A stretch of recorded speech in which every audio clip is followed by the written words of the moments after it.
Hello everyone, আসসালামু আলাইকুম। আশা করছি সকলে ভালো আছেন। অ্যান্ড আজকে আমরা অনেকগুলো বাইক মিলে চলে আসছি রাঙামাটি। আর রাঙামাটি আসার একটাই কারণ এত বেশি ভিডিও দেখতেছি যে প্রকৃতির এত সৌন্দর্য তা না দেখে উপভোগ না করে থাকতেই পারলাম না। তাই অনেকগুলো বাইকার মিলে চলে আসছি আজকে আমরা রাঙামাটির উদ্দেশ্যে। আর রাঙামাটি যাওয়ার সময় এই রাস্তাগুলোর দিকে একটু তাকান, তাহলেই বুঝতে পারবেন যে আমরা এত টাকা খরচ করে দেশের বাইরে ঘুরতে যাই, অথচ আমাদের বাংলাদেশে এত সুন্দর সুন্দর জায়গা আছে যা কিনা আমরা বছরের পর বছর ঘুরেও শেষ করতে পারবো না। আপনিও যদি একজন প্রকৃতি লাভার হন তাহলে অবশ্যই জীবনে একবার হলেও রাঙামাটি, কাপ্তাই, তারপরে বান্দরবন, সাজেক এই সব জায়গাতে আপনাকে ঘুরতেই হবে, কারণ প্রকৃতির আসল সৌন্দর্য মনে হয় এখানেই নিহিত রয়েছে। আমরা অনেক সকালবেলা রওনা দিয়েছিলাম, আমরা বেশ ক্লান্ত, তারপরেও আমাদের কাছে ভালো লাগতেছে এই প্রকৃতিটা দেখে। এত সুন্দর পরিবেশ, কোলাহল মুক্ত। আমার কাছে মনে হচ্ছে যে এই জায়গায় পাহাড়ের চূড়ায় যদি আমি একটা ঘর বানায় থাকতে পারতাম, না খেয়েও মনে হয় সারা জীবন কাটাই দিতে পারবো। এই জিনিসটা আমি অনেক বেশি ফিল করতেছি। আর আমার সঙ্গে যারা আছে তারা যে এত ক্লান্ত, তারপরেও এই রাস্তা দেখে ওরা এত বেশি খুশি হয়ে গেছে যা বলার মতো না। যাই হোক, রাস্তাটা কিন্তু অনেক সুন্দর। আর আমার বাম পাশে দেখেন, এই সাইডটাতে লেক দেখা যাচ্ছে। লেকের স্বচ্ছ পানিতে আমার ইচ্ছা করতেছে এখনই আমি লাফ দিয়ে ঝাঁপিয়ে পড়ি, বাট তারপরেও কিছু করার নাই, আমাদের অনেক দূরে যেতে হবে। এখনও অনেক কিছু উপভোগ করা বাকি রয়েছে।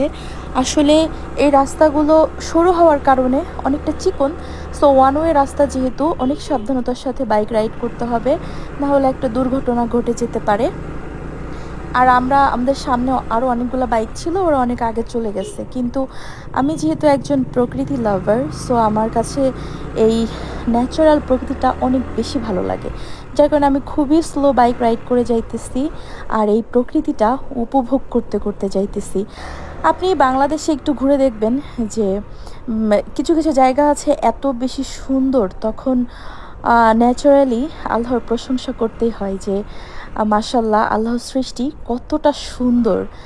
আসলে আমরা অনেক সময় টাকা পয়সা ইনকাম করি, সো রেখে দেই, জমাই, বাট আমার কাছে মনে হয় যে টাকা পয়সা জমিয়ে না রেখে বাজে পথে খরচ না করে সেক্ষেত্রে আমরা কিন্তু ঘুরতে পারি।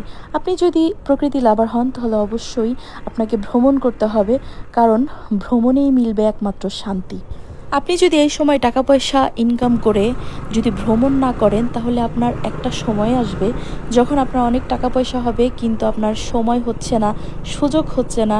তখন আপনি কিন্তু অনেক আফসোস করবেন যে সেই সময়টাই যদি আমি একটু ঘুরে আসতে পারতাম, এই প্রকৃতিটাকে একটু উপভোগ করে আসতে পারতাম। তাই সময় থাকতে এখনই ভ্রমণ করুন। অনেকে আছে নেশাপানি করে তারপরে মেয়েদের পিছনে টাকা পয়সা খরচ করে টাকা নষ্ট করে। তো আমি বলবো যে টাকা পয়সা বিভিন্ন অপথে নষ্ট না করে ভ্রমণ করুন। ভ্রমণ করলে অনেক দক্ষতা বাড়ে, অনেক কিছু জ্ঞান আহরণ করতে পারবেন, অনেক কিছু উপভোগ করতে পারবেন। হ্যাঁ, বাট এই জায়গাটা দেখেন একটু যে কত সুন্দর আল্লাহর সৃষ্টি, আসলেই প্রশংসনীয়, যে আসলেই মনটা ভরে যেতেছে। আমরা কিন্তু অনেক দূরে রাইড করে আসছি, আমরা অনেক ক্লান্ত, তারপরেও আমাদের সকল ক্লান্তি দূর হয়ে গেছে শুধুমাত্র এই ন্যাচারাল ভিউটা দেখে। গাইজ, আমার পিলিয়ন বলতেছে যে আপু চলো আমরা এই লেকের মধ্যে একটা ঝাঁপ দেই, বাট আমাদের এখন অনেক দূর যেতে হবে। সো আমরা প্ল্যান করতেছি আমরা হোটেলে গিয়ে ফ্রেশ হয়ে তারপর অবশ্যই লেকের পানিতে গোসল করব।